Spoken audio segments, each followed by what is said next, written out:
Hi, this is Brenda Nordstrom from Community Health Nursing, and here is your video walkthrough of your resource for your group project.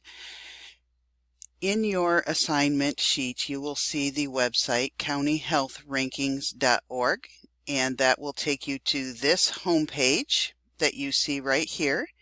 And what you're going to do is click on Michigan.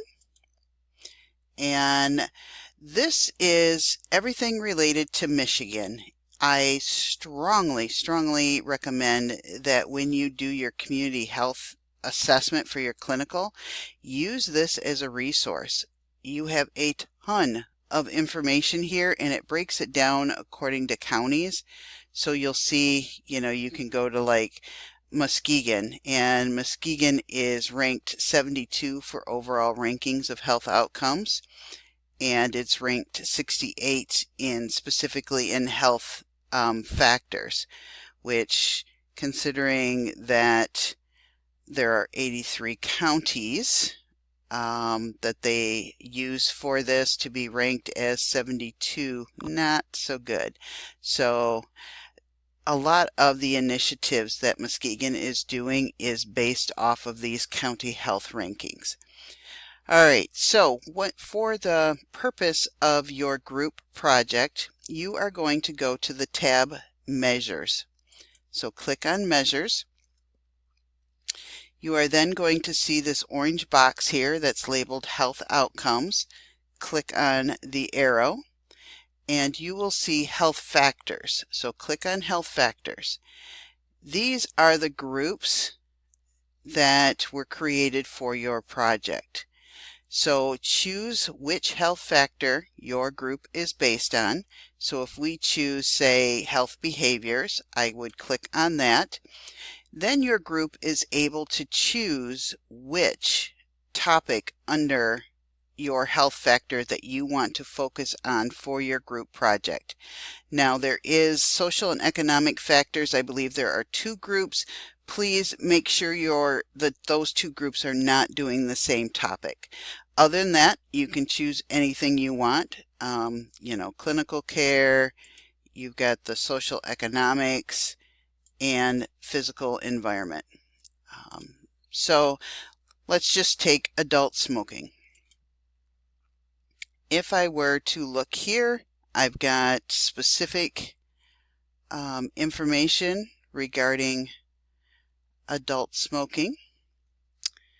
We've got, data, the descriptions, the reading, the major reasons for why Michigan is ranked the way it is, data sources, the behavior risk factor surveillance system, and then you have your policies. Policies and programs, that is where you want to go for this specific project, because remember, you're going to a meeting where you have to present 3 different policies or programs that you have researched, and then identify one that you believe would work the best. It might not necessarily be the best program, because let's say the best program is very heavy financially and your community can't produce the funds for that program. You just can't do it. So even though it may look the best on paper, it would not be the most appropriate for your community. So find what would work for your community. So look under policies and programs. You will note that they list whether or not they're scientifically supported. Sometimes they have like some evidence. I suggest that you go to the tab down at the bottom that will bring up all of the programs for you, including the expert opinions. So let's say you chose cell phone-based tobacco cessation interventions as one of your policies. You can then click on that, and it's got everything you need. It tells you the outcomes, the expected outcomes, your evidence for effectiveness, which you must include in your presentation, implementation examples, so how have people used this in the past, the resources for those implementations, and what's really great is you have citations for your evidence and citations for your implementation. Both, of course, you need for evidence-based practice, so that is really great.